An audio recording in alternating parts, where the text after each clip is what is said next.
Hi everybody, welcome to the video surprise of the day. Today's video surprise on the 2019 Lexus RX, and it has about 36,000 miles on it right now. Before we get started, please remember to hit the subscribe button, the bell icon to be notified new videos. And if you like my video till the end, please help me out with a thumbs up. Okay, so I have my Lexus RX 350L all-wheel drive. It's in silver lining. Unfortunately, they don't make this beautiful color anymore, but we picked this vehicle up in 2021, I think. And we found it at the dealer while we were looking around for another vehicle, and this is a service loaner.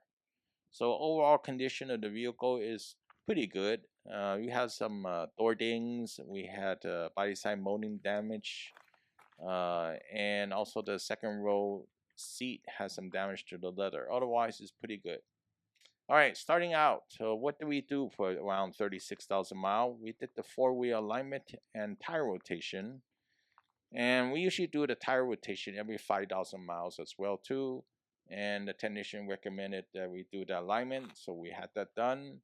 And the vehicle actually drives pretty good after alignment, surprisingly. So I think it drove a little bit better after alignment. So I don't know how much that contributed to it. Do want to mention that. So be upfront and transparent.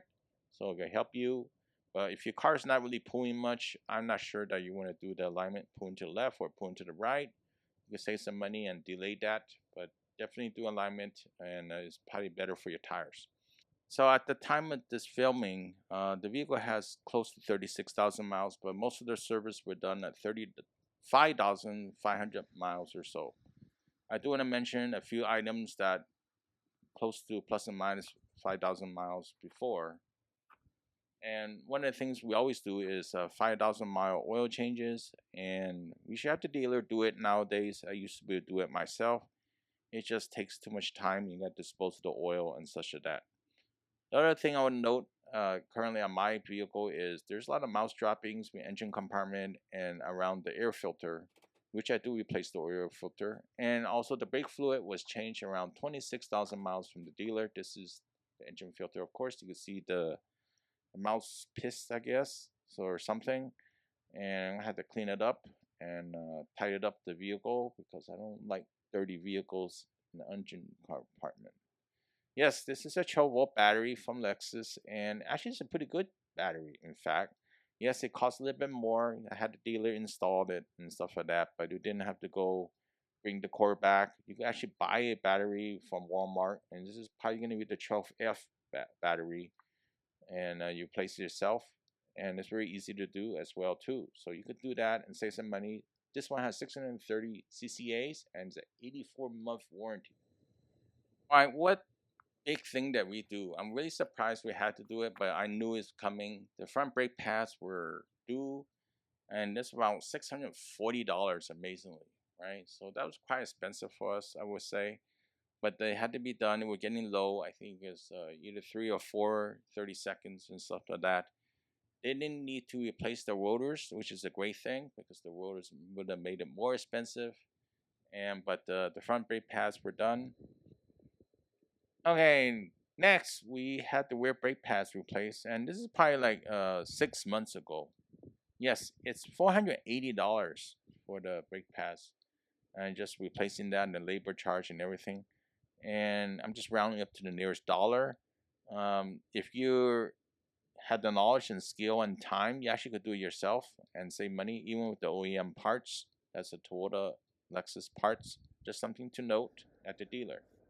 Now, here's the thing I added to the vehicle, and it's not really, part of the service, but I just want to mention there's an aftermarket phone charger because I don't have Qi charger on my RX, and also I don't have CarPlay. So that's the thing that I wish I really known before if I purchased the vehicle. CarPlay was so important in my other vehicles.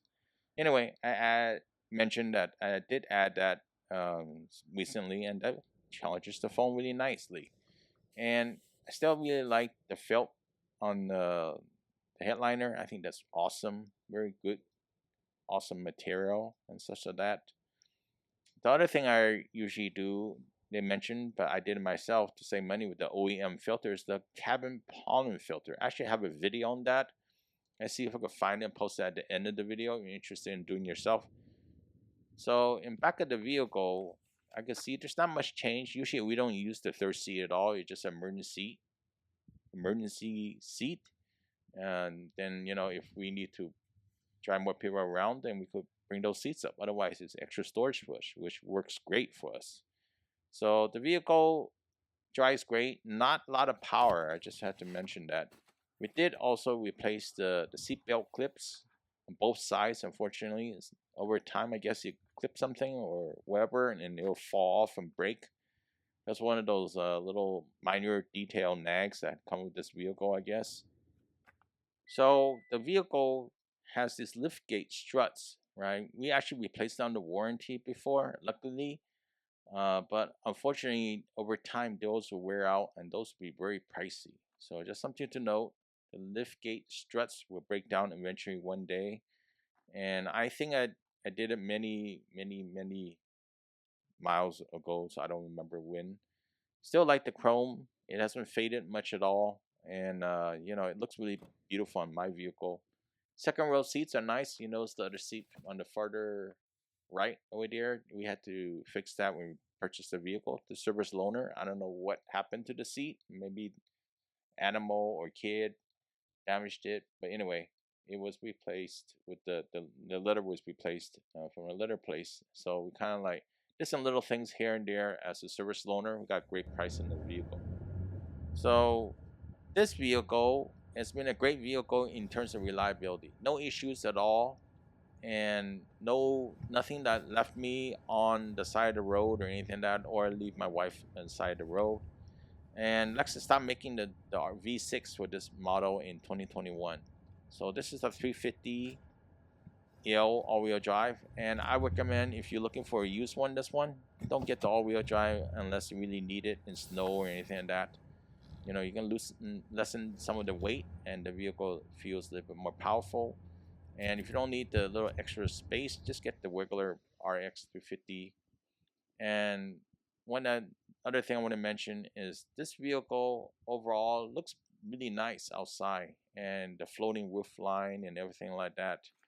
And the other thing is the transmission is not going to be the strongest one. The 6-cylinder somehow doesn't really downshift that well.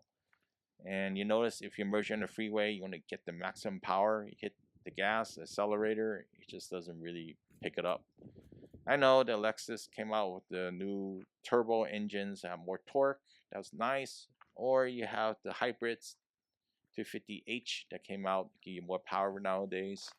But this one is a proven reliability vehicle, and it looks really good and smooth, especially if you're driving it not as a sports car, but driving it as a regular vacation car or a commuter car around the area or a grocery getter or wherever you, right? So this is a great vehicle, but don't expect a lot in terms of power. Looks and comfort and reliability are the strong points of this vehicle. Hopefully you liked the video surprise today. Really appreciate a thumbs up, comment to share, please leave below. Please subscribe, and I'll see you next time. Have a good one. Bye.